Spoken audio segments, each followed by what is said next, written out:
สวัสดีทุกคนสำหรับคลิปนี้เราก็ยังบ่ได้เห็นอย่างเนาะก็เลยสิมาอัปเดตเบิ่งผักอยู่ในบ้านหลังจากฝนตกลงมาเนาะก็มาเบิ่งผักบงนํกันเนาะทุกคนเป็นตาสะอ่อนบ่ผักบงแบบน้อยๆเนาะเวลาฝนตกลงมามันก็จะแตกกอแบบนี้แหละเป็นตาแซ่บมื้ออื่นสิเฮ็ดคั่วผักบงกินเนาะหรือว่าสิลวกหลังจากที่ว่าผักกูดเฮาโดนแล้วเนาะที่ว่าช่วงอันร้อนๆนั่นน่ะมันสิบ่ปรุงยอดเนาะทุกคนถึงแม้ว่าเฮาสิหดน้ำมันกับยอดมันก็แบบบ่อวบนะหลังฝนตกมาใส่ก็ยอดอวบเต็มเลยอันนี้มักหุ่งที่เฮาปลูกไว้เนาะมันก็เริ่มสิจ่อดอกแล้วมักม่วง3ฤดูก็ต้นก็ใหญ่แล้วเนาะทุกคนแล้วมักเผ็ดก็พอได้เก็บกิน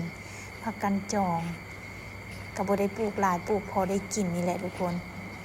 อันนี้มาอัปเดตเบิ่งอันมักหุ่งเฮาใหญ่แล้วเนาะทุกคนงามอันนี้เฮาปลูกเลาะอ้อมบ้านเลยก็สิมีประมาณ10กว่าต้นถ้าว่ามันเป็นหมดนะก็สิแบบกินบ่ไหวพุ่นแหละทุกคนขนาดเฮาปลูก 4-5 ต้นมันก็ยังแบบกินบ่ไหวแล้วเนาะก็ยังได้ย้ายก็ลองเบิ่งเนาะว่ามันสิเป็นต้นแม่จากต้นผู้จากต้นนะเพราะว่าเฮาบ่ได้คัดแยก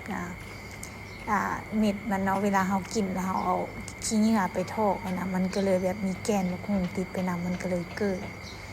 มะม่วงก็ดกแต่หน่วยบ่งามปานใดเด้อทุกคนเพราะว่ามันเป็นหลายแล้วก็แบบเฮ็ดให้หน่วยน้อยนะ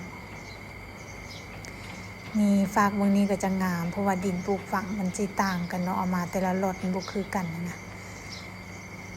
นี่ก็จะงามมักเพชรเริ่มเป็นอีกแล้วทุกคนนานตายอีหลีได้หลายเดือนแล้วได้กิน2สุด3สุดละต้นนี้ก็ยังเป็นเริ่มจ่อดอกก็เลยมาเด็ดใบออกน้อยนึงอันนี้ดินเขาจะเอาดินปลูกฝังมาส่งแต่ว่าบ่แม่นดินปลูกฝังมันเป็นดินแบบดินดากเหนียวนะมันก็สิเห็นให้ต้นบักหุ่งบ่งามทางข้างเบื้องนี้ก็สิมี 2-3 ต้นเนาะที่ว่าไข่แดนี่อันนี้ก็จะยอดหักแบบบ่เข้าใจว่ามันเป็นยอดหยังเนาะ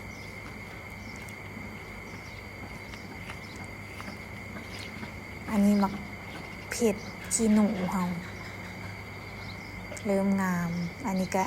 มักดินไว้แล้วเนาะทุกคนเนาะมีแต่ว่าก็จะเอาดินมาส่งก็สิลกต้นมะเขือออกแล้วก็สิแบบปลูกผักต่อนะเพราะว่าเฮามัก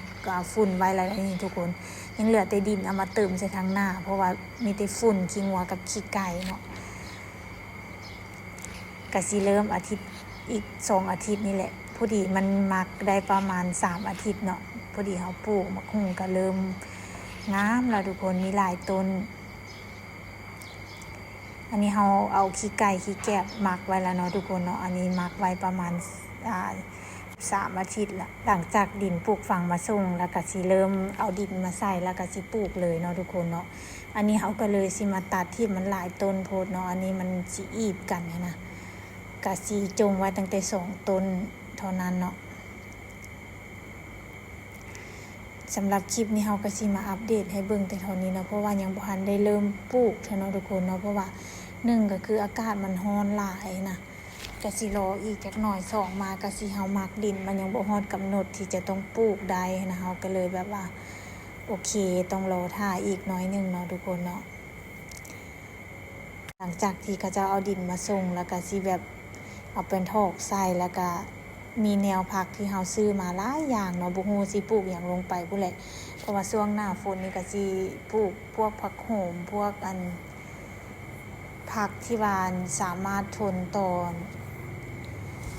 น้ำฝนหรือว่าต่อความชื้นได้นะก็สิลองเบิ่งว่ามีตัวใดแด่เนาะทุกคนเนาะ